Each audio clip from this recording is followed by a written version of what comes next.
Everyone should know that you're a good guy.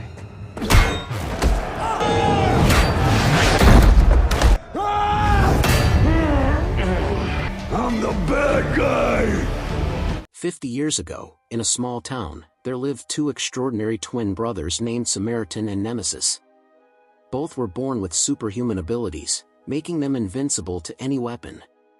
One tragic night, as the brothers slept alongside their parents, a group of locals locked their house from the outside and set it ablaze. The twins barely escaped, but their parents were burned alive in the fire. Overwhelmed by rage, Nemesis vowed vengeance and ruthlessly killed everyone involved in their parents' deaths. Samaritan, however, chose a different path. He wanted to protect the city and stop his brother from succumbing entirely to darkness. Nemesis, intent on conquering the world, became increasingly dangerous. To defeat Samaritan once and for all, he forged a powerful hammer, the only weapon capable of killing both him and his brother. In an attempt to lure Samaritan into a final confrontation, Nemesis orchestrated an explosion at a power plant, endangering countless innocent lives. Samaritan rushed to save the people, and the two brothers fought fiercely. Their battle culminated in a catastrophic explosion that destroyed the power plant, and both were presumed dead. In the present day, Sam, a 13-year-old boy, lives in a cramped apartment with his mother, Tiffany, who struggles to make ends meet with her low-paying job. Sam is a devoted fan of Samaritan and strongly believes that the hero is still alive. His room is filled with sketches and paintings of Samaritan. One rainy morning, Tiffany tells Sam to take out the trash before she leaves for work. While outside, Sam notices a Nemesis symbol spray painted on a trash bin and quickly covers it with Samaritan's emblem. Just then, their elderly neighbor, Joe Smith, appears unexpectedly, tossing his garbage and retrieving a broken fan from the trash. Sam hides nearby and observes Joe.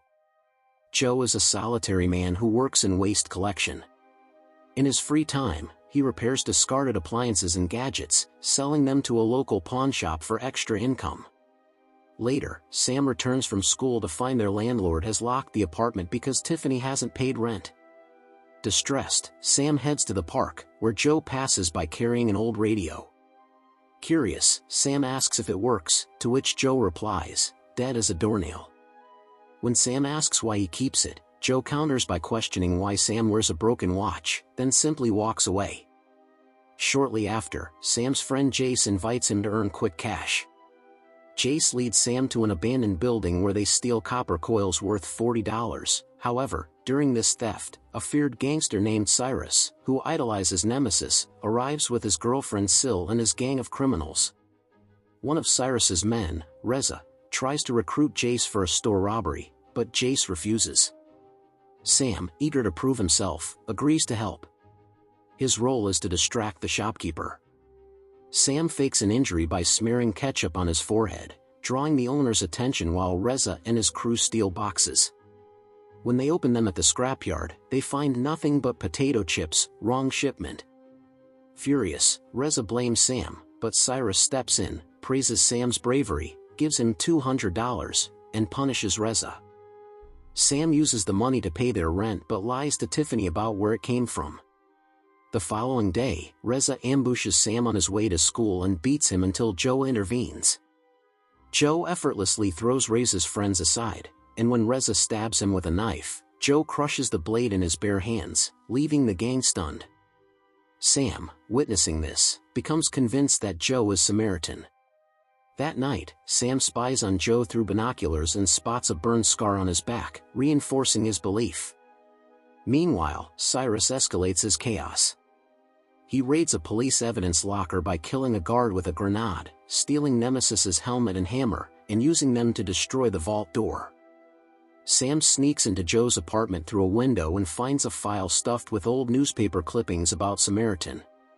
He takes it home, but Joe quickly realizes it's missing and confronts Sam and Tiffany. Tiffany makes Sam return it. Overcome with excitement, Sam gushes about Joe being Samaritan, but Joe denies it and storms off. Later, Reza's gang hits Joe with their car. Sam rushes to his side, believing him dead, but Joe suddenly heals and rises to his feet. He explains that when his body suffers injuries, his blood overheats dangerously, and cooling down is essential or his heart could burst. Meanwhile, Cyrus proclaims himself the new nemesis and recruits impoverished citizens to riot. Sam pleads with Joe to teach him how to fight. Joe reluctantly trains him but warns him repeatedly not to bring up Nemesis. After an argument, Joe angrily throws Sam out. Soon after, Cyrus kidnaps Sam after murdering a police officer in front of him. Joe, discovering Tiffany sobbing in their apartment, learns that Cyrus has taken Sam. Furious, Joe fills a truck with oil barrels and drives it straight into Cyrus's hideout at the power plant, where Cyrus plans to plunge the entire city into darkness by destroying its grid. Inside, a brutal fight erupts. Joe annihilates Cyrus's gang while Sam, restrained, taunts Cyrus, claiming he will fail just like Nemesis. Cyrus attacks Joe with the hammer, knocking him down repeatedly. As Cyrus raises the hammer for a final strike, Joe catches it mid-swing and declares, "I'm not the good guy, I'm the bad guy." The revelation shocks both Cyrus and Sam. Joe is actually Nemesis, not Samaritan. He reveals that Samaritan died in the explosion decades ago, while he alone survived and has been living under a new identity ever since. Fueled by rage, Joe fights with brutal efficiency. Explosions from the oil drums kill many gang members, including Syl. He crushes the building's support pillars, burying countless thugs under debris. He then confronts Cyrus, who handcuffs Sam to a pipe and initiates a citywide blackout, allowing his followers to terrorize the city. Amid the flames, Joe goes to free Sam and clashes violently with Cyrus. The heat causes Joe's heart to overheat dangerously, and Cyrus nearly throws him from the burning building.